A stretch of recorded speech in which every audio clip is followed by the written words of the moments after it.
Con mucha alegría hemos iniciado el mes de diciembre.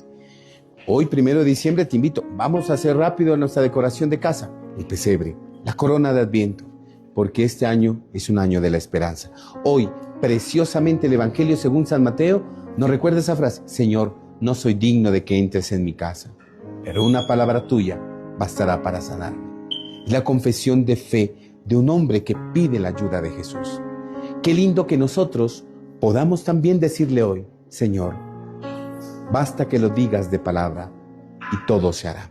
Confiemos, y este tiempo del Adviento y este mes de diciembre, que sea de confianza, de esperanza, para volver a sonreír, para volver a tener calma en nuestro corazón, para tener paz.